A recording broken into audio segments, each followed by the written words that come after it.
श्री हुक्मदेव नारायण यादव। महोदय, माननीय रेवती रमन सिन्हा जी ने सिंह जी ने प्रस्ताव प्रस्तुत किया और सतपाल महाराज जी ने समर्थन किया।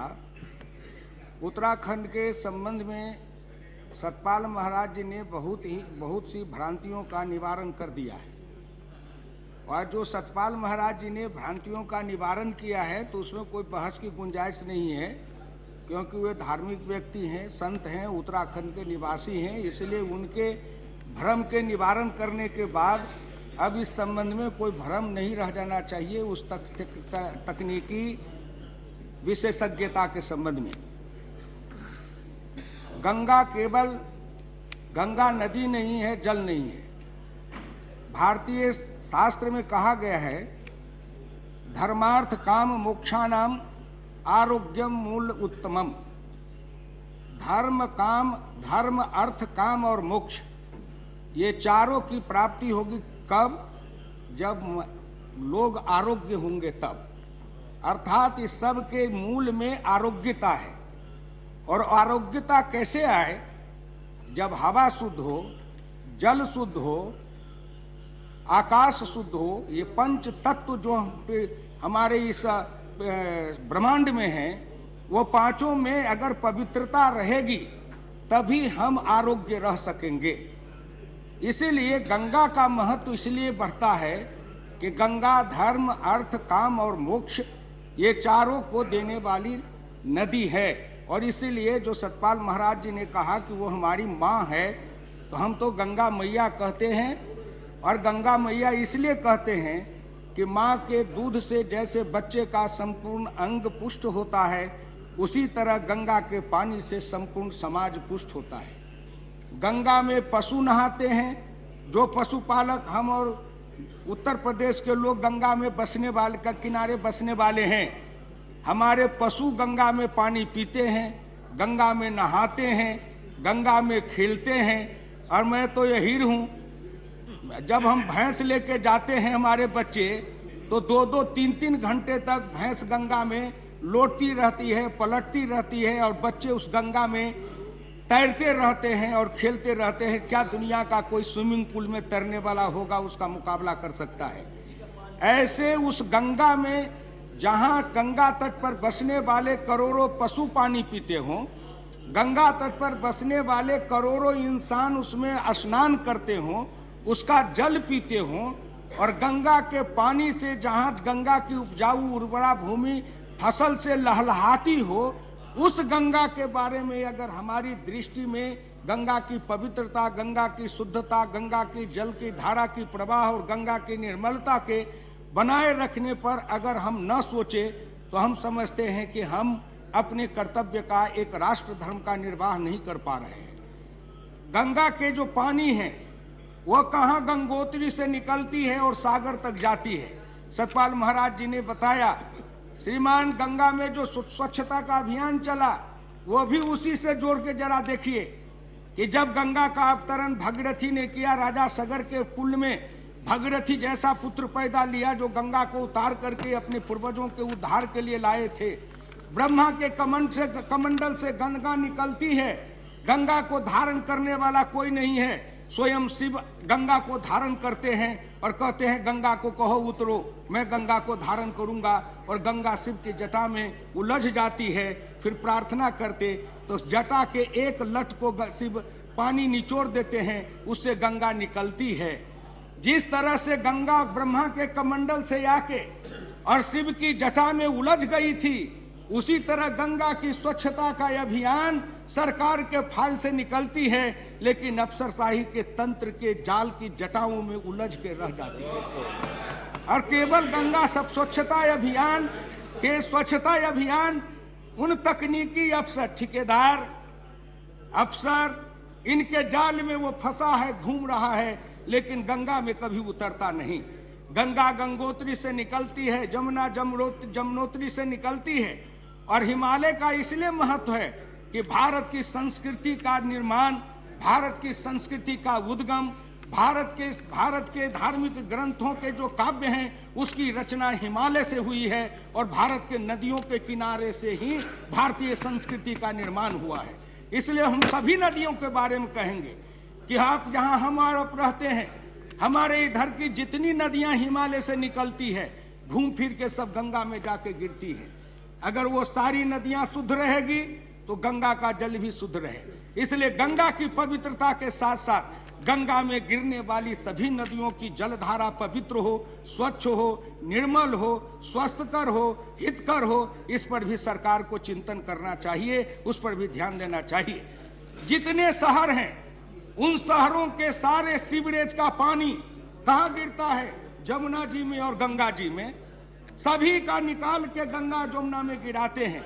लेकिन मैं आपसे प्रार्थना करना चाहूंगा कि जितने शहरों के वह सीवरेज के गंदे पानी नदियों में गिराते हो, उनके वाटर ट्रीटमेंट प्लांट के जरिए उनको शुद्ध करो, वहां उनको पंपिंग सेट लगाओ और आसपास के किसानों के खेत में अगर सिंचाई का प्रबंध कर दो तो उस पानी से हजारों लाखों एकड़ जमीन में सिंचाई का काम भी हो जाएगा।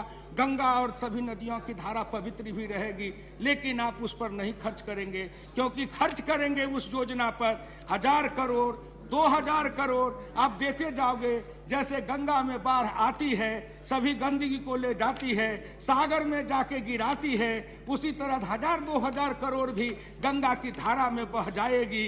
कहीं कोई निशान नहीं रहेगा। कौन मूल्यांकन करेगा कि पैसा किधर से आया, किधर चला गया? सब गंगा के पेट में ही चला गया। इसलिए आपसे मेरी विनम्र प्रार्थना है, मैं आपको सुझाव देता हूं कि सभी शहरों के गंदे पानी को निकलने के लिए आप वाटर ट्रीटमेंट प्लांट लगाइए, उस पानी से नहर बना करके खेत में सिंचाई के लिए दीजिए। दूसरा, सभी कारखानों से गंदा पानी निकलता है, वो नदियों में दलालों ठेकेदारों के पेट में। इसलिए मैं आपसे, गंगा का पेट में इसलिए कि वो तो कहते हैं गंगा के पेट में चला गया। जो जितने कारखाने हैं उन कारखानों की सारे कारखानों का पानी आप नदियों में गिराते हैं। एक नदी नहीं, नदी के किनारे किनारे उद्योगीकरण जब भारत में आया तो सभी उद्योगों के पानी को उन नदियों में गिराया गया, बिना यह सोचे हुए कि इस नदी का हिंदुस्तान के लोगों के स्वास्थ्य के साथ, आरोग्यता के साथ क्या संबंध है। इसलिए हमारी नीति वहीं गड़बड़ हो गई। मैं उसको शुद्ध करना चाहूंगा।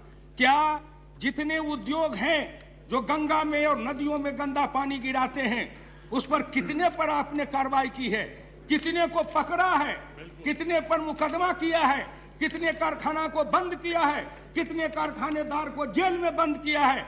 जरा आप जवाब देते समय बताइए तो हम समझ पाएंगे कि सरकार की इच्छा दृढ़ शक्ति है और सरकार की इच्छा भी बलवान है।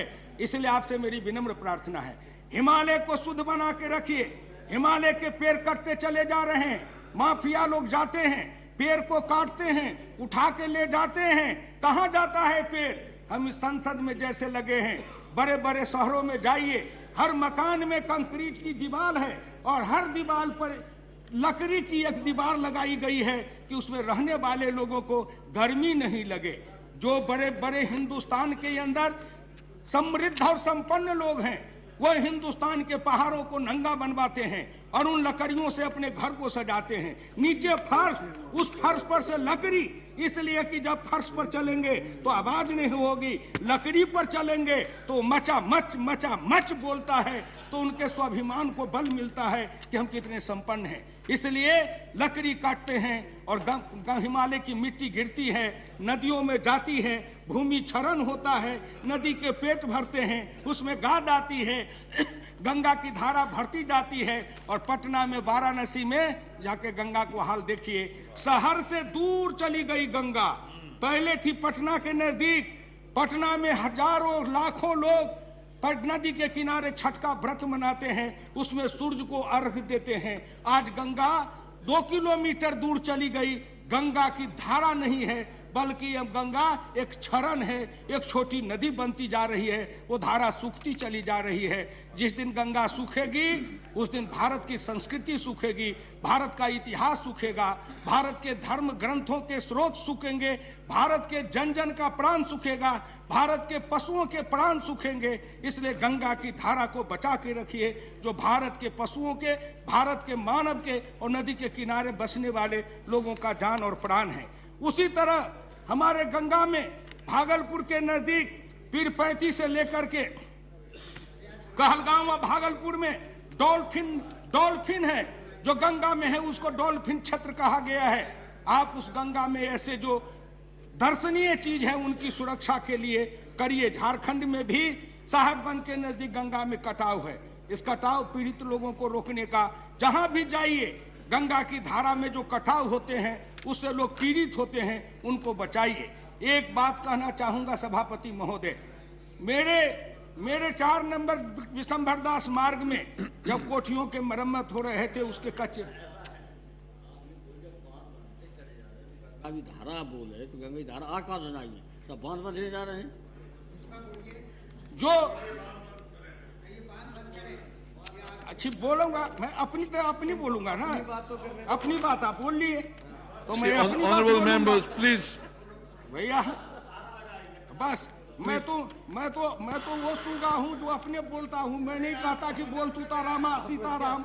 इसीलिए मैं प्रार्थना करता हूँ, प्लीज डोंट डिस्टर्ब प्लीज। मैं प्रार्थना करता हूँ श्रीमान, मैं आपसे प्रार्थना करता हूँ कि जब वो कचरा लेके ठेकेदार रात में जा रहा था तो मैंने पूछा, शर्मा जी ये कचरा कहाँ फेंकते हैं? तो कहा जमुना जी में। हमने कहा कैसे? तो रात में नहीं फेंकेंगे तो दिन में कैसे फेंकेंगे? हमने फेंकने देता है, जो जमुना जी में तो रोक है। तो नहीं, 20-25 रुपए ट्रक पुलिस वाले को देते हैं और सब कचरा जमुना जी में फेंकते हैं। जमुना की सफाई के नाम पर हजारों करोड़ की योजना बनाओ और रात भर संपूर्ण दिल्ली का कचरा 100, 200, 400 ट्रक जमुना जी में फेंकते जाओ। रात में कचरा फेंको और दिन में कचरा उगा निकालो। यही दुनिया का खेल है। कभी चढ़ते रहो, उतरते रहो, उतरते रहो, चढ़ते रहो, तोड़ते रहो, फोड़ते रहो, नया बनाओ, पुराना खोदो। इसी खेल में भारत की सारी पूंजी चली जाती है।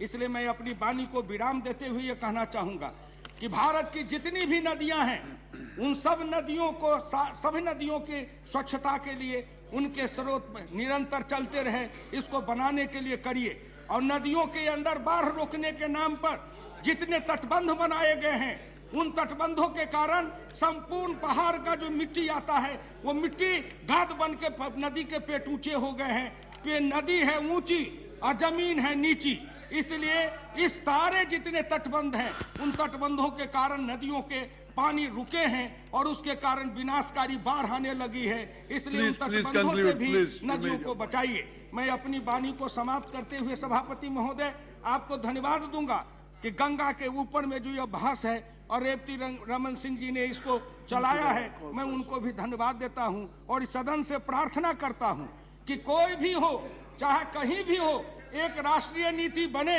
एक राष्ट्रीय आधार बने, एक राष्ट्रीय नदी का इतिहास लिखा जाए। हमारे पास में आज किसी नदी का इतिहास नहीं है, इसलिए नदियों के इतिहास लिखे जाए।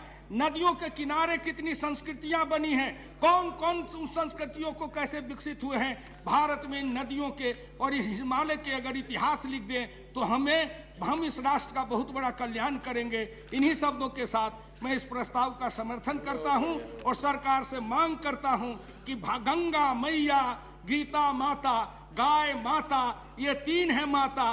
कृष्ण तब हुए हैं गीता वाले जब कृष्ण के साथ गाय भी है और कृष्ण के हाथ में गीता भी है। अगर कृष्ण के मुंह से गीता के ज्ञान है तो कृष्ण के दोनों हाथ गाय के थन पर हैं, जो गाय का दूध निकालता है, पीता है, बलवान बनता है, कुरुक्षेत्र में जाता है, धर्म की रक्षा करता है। केवल गीता ही नहीं, गीता के साथ गाय भी बचे, गंगा भी बचे, धरती माता भी बचे, तब भारत का कल्याण होगा। इन्हीं शब्दों के साथ मैं अपनी वाणी को विराम देता हूँ। धन्यवाद। श्री बलिराम।